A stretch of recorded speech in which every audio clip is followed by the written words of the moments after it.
Alhamdulillahirabbil alamin. Shalatu wassalamu ala nabiyyina Muhammadin wa ala alihi wa ashabihi wa man tabi'ahum bi ihsanin ila yaumiddin. Qala Allahu ta'ala fi kitabil karim, ya ayyuhalladzina amanu taqullaha haqqa tuqatih wa la tamutunna illa wa antum muslimun. Wa qala Rasulullah sallallahu alaihi wasallam, ittaqillaha haitsu ma kunta wa atbi'is sayyi'atal hasanata tamhuha wa khaliqin nasa bi khuluqin hasanin. Pemirsa Bun Islam TV, kaum muslimin dan muslimat dimanapun Anda berada, assalamualaikum warahmatullahi wabarakatuh. Alhamdulillah, kita bersyukur kepada Allah Subhanahu wa ta'ala atas limpahan rahmat dan karunia-Nya dan juga nikmat-nikmatnya yang sempurna, sehingga sampai dengan hari ini, sampai dengan saat ini kita masih diberikan kesempatan oleh Allah Subhanahu wa ta'ala untuk menjalankan rutinitas kita, baik itu yang sifatnya ibadah ataupun aktivitas biasa.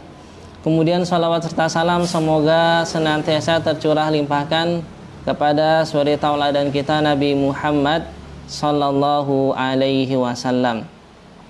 Pemirsa Bun Islam TV, kaum muslimin dan muslimat dimanapun Anda berada, kita lanjutkan pembahasan kita terkait noda-noda di bulan suci Ramadan, di mana pada pertemuan yang lalu kita telah membahas salah satu perbuatan yang ini bisa mengotori atau menodai kesucian bulan Ramadan, sehingga kita terhalangi untuk mendapatkan keutamaan, untuk mendapatkan kemuliaan, untuk mendapatkan berbagai macam keberkahan yang ada pada bulan Ramadan.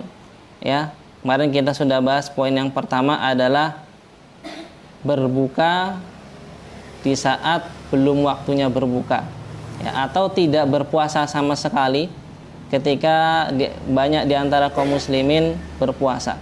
Ini poin ataupun pembahasan yang telah kita bahas pada pertemuan yang lalu. Insya Allah pada pertemuan kali ini kita akan membahas dua poin berikutnya, yaitu poin yang kedua dan poin yang ketiga. Pemirsa Bun Islam TV, kaum muslimin dan muslimat dimanapun Anda berada, adapun poin yang selanjutnya yang kedua, ya, perbuatan apakah yang bisa menodai kesucian bulan Ramadan sehingga seseorang terhalangi untuk mendapatkan keutamaan dan keberkahan bulan Ramadan. Yang kedua adalah seseorang berpuasa. Ya, dia berpuasa berbeda dengan kesalahan yang pertama. Ya, kalau perbuatan yang pertama sudah jelas kesalahan yang sangat besar. Ya, dia tidak berpuasa di saat kaum muslimin berpuasa. Namun untuk golongan orang yang kedua ini, ia berpuasa namun niatnya salah. Ya, namun niatnya salah. Karena Rasulullah Shallallahu alaihi wasallam memberikan syarat, ya, memberikan syarat agar seseorang itu bisa mendapatkan keutamaan berpuasa. Salah satunya adalah dosanya diampuni. Rasulullah Shallallahu alaihi wasallam bersabda, "Man shoma Ramadhana imanan wa ihtisaban, ghufira lahu ma taqaddama min dzambih." Ya, barang siapa yang berpuasa di bulan Ramadan, ya, imanan, karena keimanan, wahtisaban, dan mengharapkan pahala dari Allah Subhanahu wa ta'ala, yaitu dengan ikhlas, maka balasannya, ganjarannya, kata Rasulullah SAW, dosa-dosanya yang telah lalu akan diampuni oleh Allah Subhanahu wa ta'ala. Kaum muslimin rahimakumullah, untuk bisa mendapatkan keutamaan ini, ya, Rasulullah SAW memberikan syarat, ya, agar puasanya diampuni, yaitu imanan wahtisaban, ya, karena keimanan dan juga karena mengharapkan pahala dari Allah. Artinya seseorang barulah mendapatkan keutamaan tersebut ketika niatnya itu adalah ikhlas lillahi ta'ala. Maka kaum muslimin rahimakumullah, ya, marilah kita mengoreksi diri kita, mengoreksi niat kita. Apakah niat puasa kita selama ini itu sudah ikhlas karena lillahi ta'ala ataukah belum? Ya, karena sebagian orang ada yang berpuasa niatnya tidak ikhlas. Ya, ada mungkin seseorang puasa niatnya karena diet. Ya, ini mungkin biasanya ibu-ibu. Ya. Dia berharap bahwasanya tubuhnya itu bisa langsing. Kenapa? Karena sebelum nikah beratnya 58, ideal ya. Tidak terlalu kurus, juga tidak terlalu gemuk. Namun setelah menikah, punya anak, hamil, menyusui, ya, ada tuntunan untuk makan banyak karena anaknya butuh nutrisi. Akhirnya apa? Berat badannya nambah. Yang sebelumnya 58 menjadi 85. Ya, Masya Allah. Kalau ada seorang berniat seperti ini, maka ini kaum muslimin rahimakumullah, niat yang salah. Tidak boleh. Ya. Puasa Ramadan adalah ibadah. Ya, yang namanya ibadah tidak sah. Ya, tidak diterima oleh Allah Subhanahu wa taala ketika niatnya tidak ikhlas. Ya, maka kalau ada seseorang yang niatnya demikian, ya, puasanya tidak akan diterima oleh Allah Subhanahu wa taala. Ataupun ada seseorang, ya, berniat berpuasa karena ingin misalkan ngirit, ya, biasanya makan 3 kali, ini makan hanya 2 kali. Ya, biasanya ini mahasiswa. Terlebih kalau bulan puasa itu banyak, ya, tempat-tempat masjid-masjid yang mengadakan bukber, buka bersama, ya, sehingga dia ketika itu satu harinya hanya mengeluarkan satu modal untuk makan, yaitu makan sahur. Maka kalau puasa seperti ini, puasanya pun juga tidak bisa meraih sempurna atau seutuhnya pahala yang telah disiapkan oleh Allah Subhanahu wa taala. Maka kaum muslimin rahimakumullah, ya, yang nama ibadah, ya, termasuk di dalamnya adalah puasa, tidak boleh, ya, seseorang niatkan kecuali karena lillahi ta'ala. Ya, ada seseorang niat puasa agar usahanya sukses. Ada seseorang niat usaha, ya, yang anak sekolah sekarang misalkan, ya, karena apa? Agar ujiannya lulus atau agar nilainya bagus, tidak boleh. Ya, ataupun ibadah-ibadah yang lainnya seperti sholat, ya, seperti haji, ya, seperti ibadah-ibadah yang lainnya, ini tidak boleh kalau seseorang beribadah niatnya tidak ikhlas. Ya, banyak diantara kita niat sholat duha karena ingin rezekinya lancar, padahal tidak seperti itu. Ya, banyak seseorang misalkan ingin naik haji, ya, mendapatkan gelar haji agar apa? Agar dia menjadi manusia yang terhormat, agar dia di wilayahnya dipandang sebagai orang yang mulianya. Kenapa? Karena dia memiliki titel, karena memiliki gelar, yaitu apa? Haji. Maka tidak boleh kaum muslimin rahimakumullah, ya, beribadah karena mengharapkan keuntungan dunia. Ya, ini kan banyak tersebar. Ya, ada sebagian dai, ya, yang menyuruh umat, ya, yang menyuruh, ya, majelisnya, ya, untuk bersedekah agar mendapatkan keuntungan dunia. Ya, sang dai berkata misalkan bersedekah, ya, nanti hartanya akan bertambah, ya, 700 kali lipat. Artinya apa? Kalau seseorang misalkan bersedekah 1 juta, ya, gambaran matematiknya kata dai tadi mendapatkan keuntungan 700 kali lipat. Sehingga kalau sedekah 1 juta, keuntungannya mendapatkan dari Allah Subhanahu wa taala menurut dai tadi menjadi 700 juta. Luar biasa. Ini tidak boleh. Ya, seseorang, ya, beribadah apapun bentuk ibadahnya karena ingin mendapatkan keuntungan dunia. Dan ini banyak tersebar, ya, video-video tersebut. Ya, sedekah sepeda agar ingin mendapatkan motor misalkan, ya. Sedekah motor biar mendapatkan mobil. Ini adalah orientasinya sudah dunia. Tidak boleh. Ya, orientasinya sudah dunia. Yang namanya ibadah, yang namanya amalan akhirat, ya, haruslah ditujukan oleh Allah Subhanahu wa taala. Kita ingin mendapatkan balasan yang nanti akan kita terima di akhirat. Kenapa? Karena kalau kita beribadah dengan amalan akhirat, kita ingin balasannya di dunia, maka nanti di akhirat kita tidak akan mendapatkannya. Ya, kita tidak akan mendapatkannya. Maka kaum muslimin rahimani wa rahimakumullah, penting bagi kita untuk mengoreksi kembali niat kita. Ya, mengoreksi kembali niat kita. Karena kalau niat kita tidak ikhlas, puasa kita tidak diterima. Kalau puasa kita tidak terima, kita tidak akan diampuni oleh Allah Subhanahu wa taala. Dan ini akibatnya fatal. Ya, kata Rasulullah sallallahu alaihi wasallam, ya, raghima anfu rajulin dakhala alaihi ramadan summan salakha qabla an yughfar lahu. Ya, sungguh celaka seseorang. Ya, ini kata Rasulullah. Ya, sungguh celaka seseorang. Dakhala alaihi ramadan, ya, masuk padanya bulan Ramadan, ya, menemani hari-harinya. Summan salakha, kemudian bulan Ramadan tadi pergi, ya, berlalu. Qabla an yughfar lahu, tapi dosa-dosanya tidak diampuni. Ya, dalam hadis yang lain Rasulullah SAW suatu saat naik mimbar, ya, seperti ingin berkhutbah. Rasulullah SAW biasanya kalau ingin berkhutbah beliau naik mimbar. Suatu saat Rasulullah SAW naik mimbar. Pada anak tangga yang pertama Rasulullah mengatakan amin. Ya, pada anak tangga yang kedua kembali Rasulullah SAW mengatakan amin. Lalu pada anak tangga yang ketiga kembali Rasulullah SAW mengatakan amin. Maka ketika itu setelah selesai Rasulullah SAW ditanya oleh para sahabat, ya Rasulullah, innaka sa'atal mimbar faqulta amin amin amin. Ya Rasulullah, engkau tadi sambil lihat ketika naik mimbar, ya, engkau berkata amin amin amin sampai 3 kali. Ya, apa gerangan ya Rasulullah? Maka Rasulullah sallallahu alaihi wasallam jawab, qala atani Jibril alaihi salam, ya, faqala man adraka syahra ramadan falam yughfar lahu fadakhala nar fa'abadahu Allah. Masyaallah.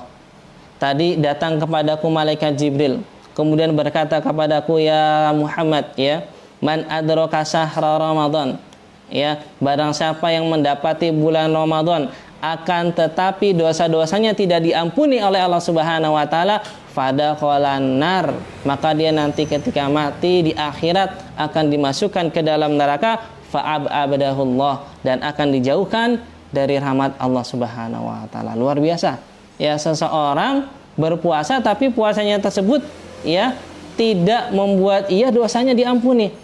Ya, ini akan membuat seseorang nanti nasibnya di akhirat dakhalan nar, akan dimasukkan ke dalam neraka. Maka kaum muslimin rahimahullah, harusnya kita ini merasa khawatir, ya, karena ini yang berdoa adalah malaikat Jibril, ya, sebaik-baik malaikat, ya, dan yang mengaminkannya adalah Rasulullah sallallahu alaihi wasallam, Sayyidul Anbiya'i wal Mursalin, ya, bukan hanya sebaik-baik manusia, tapi pemimpinnya para nabi dan rasul.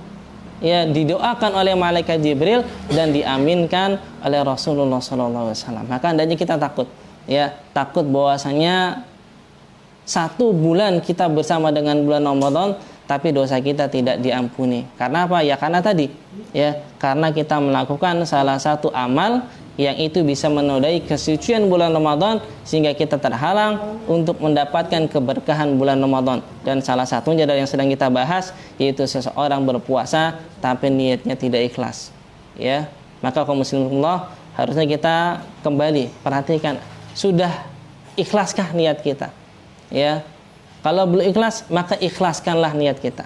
Ya, karena Allah Subhanahu wa taala berfirman dalam surat Hud ayat yang ke-15 dan yang ke-16, man kana yuridul hayatad dunya wa zinataha nuwaffi ilaihim a'malahum fiha wa hum fiha la yabkhasun. Ya, barang siapa yang menginginkan kehidupan dunia, wa zinataha, dan perhiasannya, nuwaffi ilaihim a'malahum, maka kami akan balas dengan segera, ya, amal-amal mereka tadi. Ya, amal-amal mereka tadi.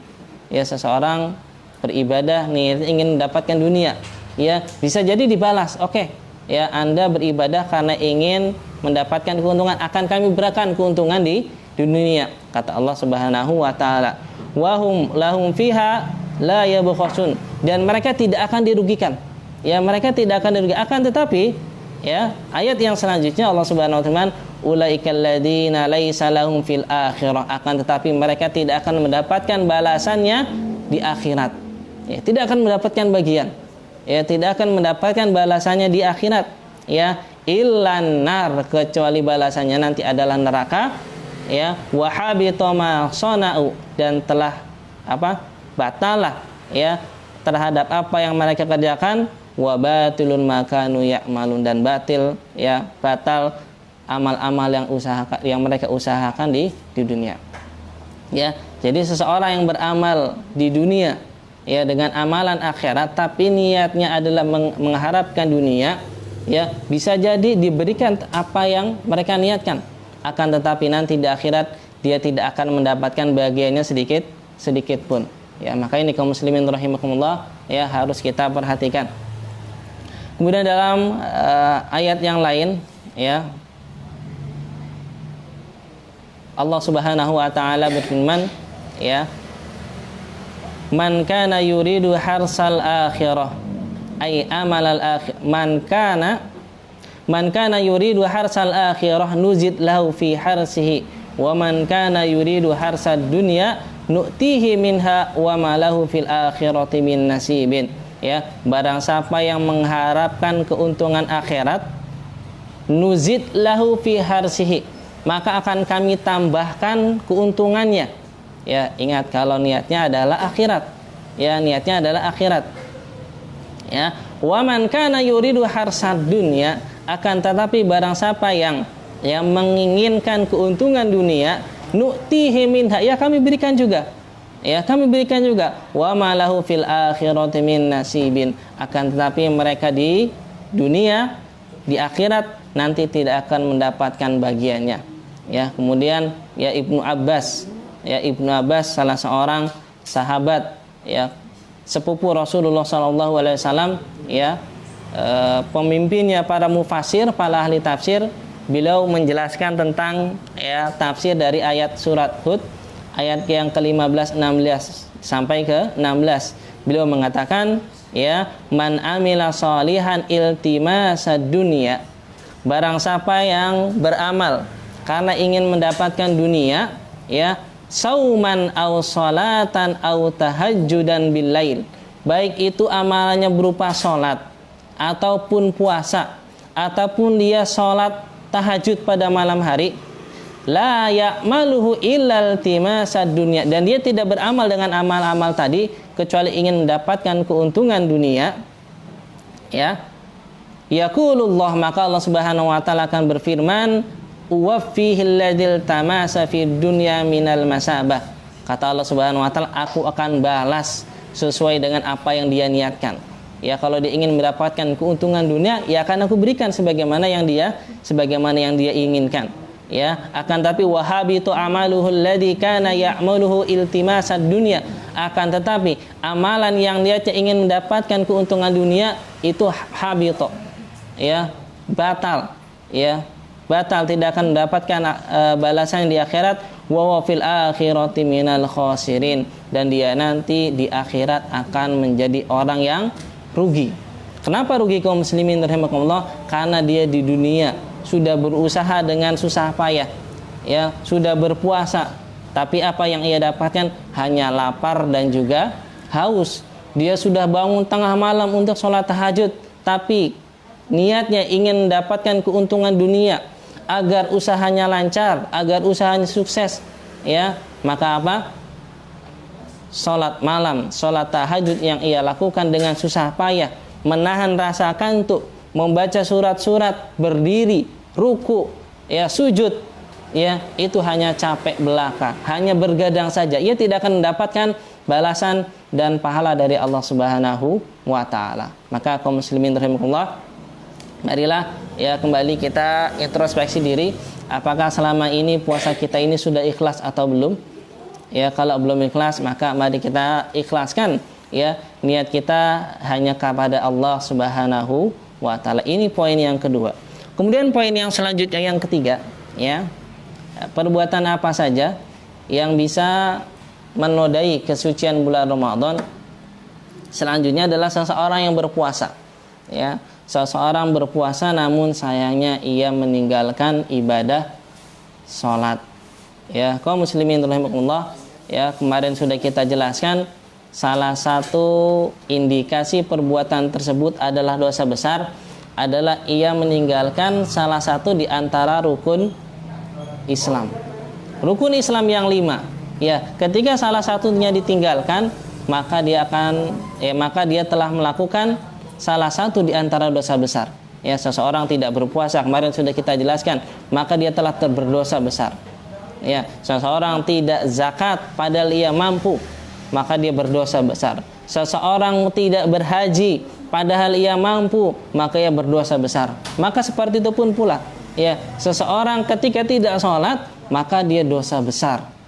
Ya, dia telah berdosa besar. Maka kaum muslimin rahimakumullah, ya, seseorang yang berpuasa namun tidak sholat, maka sia-sia puasanya. Ya, dia tidak akan mendapatkan keutamaan puasa. Kenapa? Karena dia melaksanakan salah satu di antara dosa besar. Ya, yang namanya puasa, kaum muslimin rahimakumullah, sebagaimana yang disebutkan dalam ayat, mungkin kita sudah hafal. Apa tujuan di antara disyariatkannya puasa? La'allakum tatakun. Salah satu tujuan disyariatkannya ibadah puasa di bulan Ramadan adalah la'allakum tatakun, agar kalian menjadi pribadi yang bertakwa. Lalu bagaimana kita ini bisa menjadi pribadi yang bertakwa, menjadi seorang muslim yang sempurna dengan, ya, menyempurnakan seluruh rukun Islam yang 5, kalau kita justru meninggalkan tiang yang paling kokoh dari agama Islam, yaitu apa? Salat. Ya, Rasulullah SAW mengibaratkan salat itu sebagai tiangnya agama. Kata Rasulullah SAW, as-salatu imaduddin. Salat itu adalah tiangnya agama. Maka kaum muslimin rahimakumullah, ketika salat ini diibaratkan sebagai sebuah tiang, ya, kita bisa mengambil kesimpulan, ya, kokoh tidaknya agama seseorang, baik tidaknya agama seseorang, ya, amanah atau tidaknya, itu bisa kita lihat dari kualitas salat seseorang. Ya, ketika kualitas salat seseorang buruk, maka kualitas agamanya pun buruk. Karena apa? Karena itu tiangnya agama. Ya, seseorang ketika meninggalkan ibadah salat, ya, kita bisa bayangkan rumah yang tidak memiliki tiang, maka dia akan roboh. Rumahnya akan rapuh, agamanya akan rapuh. Ya. Kaum muslimin rahimani wa rahimakumullah, Umar ibn al-Khattab radhiyallahu ta'ala anhu suatu saat pernah mengumpulkan para menterinya, para gubernurnya. Ya, beliau mengatakan kepada para gubernurnya, inna ahamma umurikum indi as-salah, faman hafidhaha hafidha dinah. Kata Umar ibn al-Khattab yang ketika itu sebagai khalifah Amirul Mukminin, mengatakan sesungguhnya perkara yang paling penting bagiku, ya, perkara kalian yang menurutku paling penting itu adalah perkara salat. Faman hafidhaha hafidha dinah. Barang siapa yang menjaga salatnya, maka dia telah menjaga agamanya. Wa man daya'aha fa huwa lima siwaha adya. Barang siapa yang menyia-nyiakannya, menyepelekannya, maka pada perkara-perkara yang selain salat dia akan lebih menyepelekannya lagi. Kaum muslimin Allah, perhatikanlah perkataan Umar ini. Umar mengatakan bahwasanya perkara-perkara kalian yang paling penting menurutku adalah salat. Ya, artinya apa? Umar menjadikan kualitas salat seseorang, ya, sebagai kriteria utama para gubernur, ya, orang-orang yang bekerja di pemerintahan Umar ibn al-Khattab. Maka ini hal penting bagi para pengusaha yang ingin misalkan membuka lowongan pekerjaan. Biasanya kalau ada lowongan pekerjaan, syarat pertama, ya, harus pendidikan S1, umurnya sekian, ya, harus berpenampilan menarik dan kriteria-kriteria yang lainnya. Padahal tidak demikian. Ya, seandainya kita ingin menerapkan sebagaimana yang Umar ibn al-Khattab terapkan, kriteria pertama yang harus menjadi timnya adalah salat. Maka Anda seorang pengusaha yang ingin mendapatkan karyawan yang profesional, yang ingin mendapatkan karyawan yang bekerja dengan amanah, maka tulislah nomor 1 kriteria yang harus Anda butuhkan di situ adalah orang yang menjaga salatnya. Terlebih ketika salat tersebut dilaksanakan secara berjamaah 5 waktu di masjid, maka, ya, kami bisa menjamin, ya, bahwasanya orang tersebut adalah orang yang profesional dalam bekerja, orang yang sangat amanah dalam bekerja. Karena apa demikian? Karena salat saja dijaga, apalagi dengan perkara-perkara yang lebih ringan daripada salat. Ya, maka ini perlu kita menjadikan perhatian, ya, bahwasanya salat ini adalah tiang agama. baik tidaknya agama seseorang itu dilihat dari kualitas sholatnya.